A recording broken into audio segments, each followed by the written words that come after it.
Hi friends, எல்லாருக்கும் வணக்கம். இன்றைக்கி ரெட் ரேடிஷ் சிவப்பு முள்ளங்கி வச்சு எப்படி பொரியல் பண்ணலாம் அப்படின்றத பார்க்கலாம். அதுவும் ரொம்ப ஈஸியாக குயிக்காக பண்ணலாம்.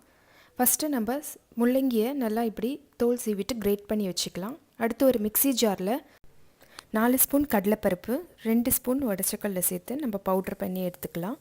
உங்கள் கிட்டே கடலை மாவு இருந்தாலும் நீங்கள் டைரெக்டாக யூஸ் பண்ணிக்கோங்க. இப்போ ஒரு பேனில் 2 ஸ்பூன் கடலை எண்ணெய் சேர்த்துக்கிறேன். அது கூட கடுகு, 1 ஸ்பூன் உளுத்தம் பருப்பு,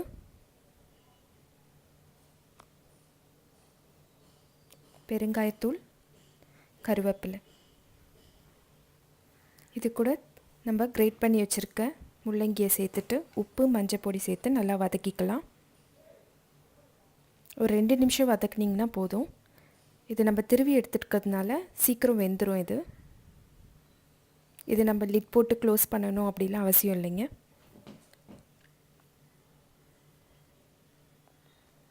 கொஞ்சம் இது வெந்ததுக்கப்புறம் இப்போ ஒரு 1/2 ஸ்பூன் அளவுக்கு சாம்பார் பொடி சேர்க்குறேன். அதுவும் சேர்த்து ஒரு நிமிஷத்துக்கு நம்ம நல்லா வதக்கிக்கலாம்.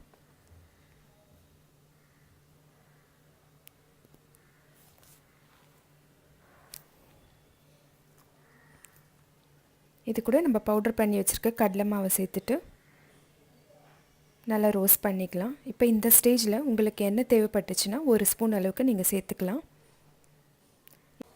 5 மினிட்ஸ் நல்லா மீடியம் ஃப்ளேமில் வச்சு ரோஸ்ட் பண்ணி எடுத்தோன்னா நம்மளுடைய முள்ளங்கி பொரியல் ரெடி ஆகிடுங்க. இது ஆறினோடனே நல்லா உதிரியாக ஆகிடும். இப்போ நம்மளுடைய முள்ளங்கி பொரியல் ரெடி ஆயிடுச்சு. இது ரொம்ப ஹெல்த்தியான பொரியல், ரொம்ப சிம்பிளாக செய்யலாங்க. நீங்களும் ட்ரை பண்ணுங்கள். பிடிச்சிருந்தா எங்கள் சேனல் சப்ஸ்கிரைப் பண்ணுங்கள், லைக் பண்ணுங்கள், மற்றவங்களுக்கும் ஷேர் பண்ணுங்கள். நன்றி.